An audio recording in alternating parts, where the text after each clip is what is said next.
old-fashioned, get ready with me while I share the most hypocritical things that I saw growing up in a cult. So one of those weird, tricky rules that I had growing up was that I was not allowed to change anything about my body that was not medically necessary. That included shaving, like your armpits or your legs, or fixing your teeth, because if they're crooked but you can still smile and still eat, you don't need to pay money to get them fixed. And it of course included dyeing your hair or getting piercings. But the weirdest thing about this rule is that it only applied to certain people within the cult group, because everyone knew that the founder of the cult, Bill Gothard, dyed his hair and made himself look younger than the 70 years old that he actually was. Also, I knew women who dyed their hair, but they did it because it was to please their husbands. So all these bodily modifications that a teenager wants to do, like dyeing her hair, getting ears pierced, all of that was only allowed if your husband was to give you permission, which is something I was taught. Like, if you want to get your ears pierced, wait till you're getting married and then you can ask your husband. Also, part of these weird rules included that men were supposed to shave because Bill Gothard had a personal vendetta against beards. So most of the men in the cult were not allowed to have a beard, but my dad thought it was morally wrong for him to shave because the Bible said that you shouldn't trim your beards or cut your hair. If you were a man, like cut your facial hair. So my dad wrote a personal letter to Bill Gothard and asked permission to not shave, and he got that permission. So some men were allowed to break the rules, and it was not considered hypocritical as long as you had a personal letter releasing you from the cult rules from Bill Gothard himself. Some other interesting rules that I saw in IBLP was the claim that we ate kosher when we absolutely did not. So in the wisdom booklets, we're encouraged to follow the Old Testament dietary laws, while at the same time not following them at all, while still saying that we are. So we didn't eat pork or shrimp, and somehow that made us kosher. But once I was an adult and actually started like reading and talking to people who were Jewish, I realized that we were only picking and choosing the parts of kosher dietary laws, and I put that in air quotes because we weren't following them, that were Americanized and easy to follow, like not eating pork, not eating shrimp. Those are like super easy to do, and people could claim they're following the Old Testament dietary laws when they're absolutely not. Some other hypocritical things, which are pretty well documented, is that I was never allowed to be in a room alone with a man who was not a member of my family. I was not allowed to touch a man other than like occasionally a side hug. I wasn't allowed to talk to men who I was not going to get married to and who my father did not give me permission to talk to. And yet everyone knew that Bill Gothard was talking to young women who he was not married to. He would do these like deep counseling sessions with girls. I had friends who were involved in counseling with Bill Gothard, and I know of the behavior that happened, and I'm not going to repeat it because it's not my story to tell about what happened to them. Personally, I had a pastor in my life who was a Bill Gothard acolyte who was deeply inappropriate with me and my siblings, and I know that that happened. So yeah, the rules were held for women. We were like terrified of men and had to listen and obey our dads.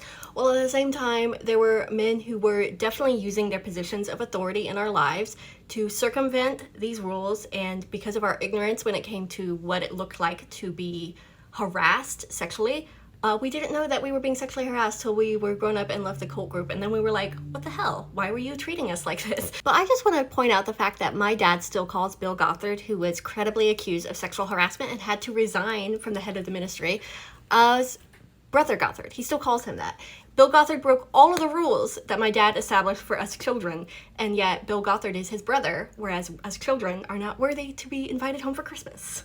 Anyway, Bill Gothard is a predator, and his rules suck. This has gone on a long time. I've been delaying telling the story because it's a little bit embarrassing to childhood me, but here it is. The time I had a conversation with the cult leader and left him speechless. While I put on my sunscreen, the man who has never put on sunscreen, Bill Gothard, who founded the Institute in Basic Life Principles, which is a cult, and is the cult I grew up in. He's very old. Somehow he's still alive. If you're wondering if he's ever done anything slimy, yes, he is a literal predator on teenage girls. When I was 16, I went to the cult boarding school for young ladies, as they might call it. It was the Excel program. It was run in Dallas, and you lived away from home for 2 months. And normally Bill Gothard did not go to Excel. He rarely visited. He was kind of hands-off with the program, but because it was the very last Excel program, he decided to be a special speaker that year. Now remember, all of these 60 or so young girls who were age 15 to 20 years old had grown up being told that Bill Gothard founded the cult and saved their families from destruction, and therefore whatever he said had absolute authority, and God spoke to Bill Gothard with special enlightenment that he didn't give to other people because Bill was just closer to God than their own families or they themselves could ever be. After dinner, he held a seminar for all of us until about midnight. We normally went to bed at 10 p.m., but we stayed up till about 12:30. I remember the seminar ended, and the group of women stood in a line till 1 or 2 in the morning to try to get a word of advice from Bill Gothard for various life problems before being sent to bed because it was too late and we had to be up at 8 a.m. the next day for class. And the next day we found out something unique, that we were the only Excel class to have a one-on-one meeting with Bill Gothard. So he went into an office with a long round table and his assistant sat at the end on his computer typing away to have some sort of accountability so he wasn't one-on-one in a room with a young girl. And then Bill stood or sat at the head of the table, and then all of us sat outside in the hallway, sitting against the hall with our long black skirts and white button-up collared shirts. We sat there waiting to talk to Bill Gothard for 15 minutes one-on-one. As you can imagine, it was very intimidating. We didn't know what he was going to say to us, and by the time I got into the room, my hands were sweating, I was nervous, I was afraid I was going to doom my future by saying the wrong thing to this man. I was an extremely nerdy 16-year-old, so when Bill Gothard asked me, "What does God want you to do with your life?" I looked this man in the face and I said, "I think God wants me to run for president." Now, this man didn't believe women should work outside the home and that our roles were to be wives and mothers. So he just stared at me aghast for at least a minute. And then he said, "In all of my 40 years of ministry, no one has ever told me that, and I do not know how God wants me to respond to you." He then asked to pray for me, and as he prayed that God would show me what my true role in life would be. I'm not 35 yet, but maybe when I am, we'll see what happens. If you've ever wondered why the Duggars covered up Josh Duggar's crimes, look no further than Bill Gothard. Bill Gothard is the founder and the former leader of the Institute in Basic Life Principles cult that the Duggars made popular. His teaching dictated aspects of everyone's lives, including how to respond to abuse. This is his answer to why does God allow children, people, to be abused. Let's be horrified together. Gothard starts by saying that God has promised to protect all of his children, but that protection depends on our dedication of our bodies to God. It says in this line, "If we have not dedicated our bodies to God, we are not under the protection of his wing."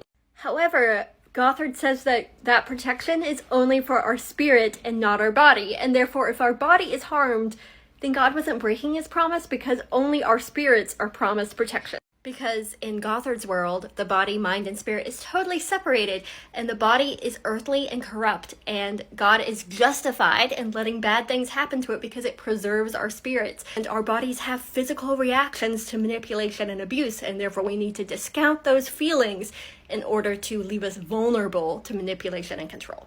Okay, continuing to maybe what might be the most abhorrent part of this worksheet is that claiming that abuse makes us more valuable to God. He twists the verse in the Bible that says, "Though our outward man perish, our inward spirit grows day by day." This is not an excuse to abuse people and claim that they're more spiritual through abuse, and yet Gothard does exactly that. He ends this by asking the question, which is more important, a powerful spirit or an unhurt body? And which would you ask for?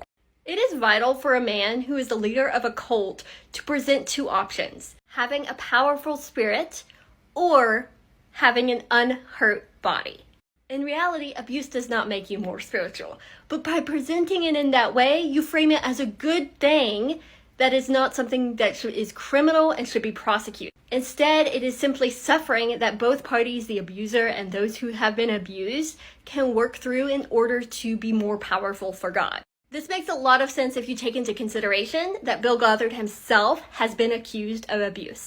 Gothard throws the blame back at victims of crimes to justify the crime done to them as God purposed in order to make them better spiritual people. This allows abusers to evade the actual consequences of their abuse and to reframe it into something that is beneficial to the victim. Absolute toxic BS. When you leave a cult, there's a lot of things you have to relearn, but there was one lesson that I had to learn probably first before I could even think about actually leaving my parents' cult. As a kid, it was my job as a girl to dress modestly, to behave appropriately, and to emotionally gauge how my dad was reacting to me and change my behavior in order to handle his emotions. It wasn't until I was in therapy to control my raging anxiety at college and the fact that guys were stalking me and I didn't know how to tell them no, that I realized that I wasn't responsible for any man's emotional reaction to me, including my dad. And that meant if I wore jeans home at Christmas, if I listened to the music I wanted to listen to, if I read the books I wanted to read and post whatever I wanted to post on Facebook, the way he reacted was not my fault. If it made him depressed, that was on him, not on me to fix his depression. My entire teen years I had spent trying to keep my dad from being sad if I didn't agree with everything he believed. Now I feel like I'm constantly unlearning this, and about a month ago when I last spoke to my dad, and probably one of the last times I'll ever speak to him, he told me that me being gay was going to bring his gray hairs to the grave early. Now, if he had told me this when I was 16, 17, 18 years old, that would have broken me. Absolutely broken me. I would not have wanted to be the one to bring my dad's gray hairs to the grave. But now, 10 years later, I know if he chooses to bring his gray hairs to the grave in grief over my life, that it's not my fault. I don't need to stop living as I am in order to help him not to be depressed. Funding cults definitely depend on women to control men. We are manipulated in order to give men control over both our emotions and theirs, and that is just a huge lesson I had to relearn through therapy, that I was not responsible for my dad's reaction to me as a person.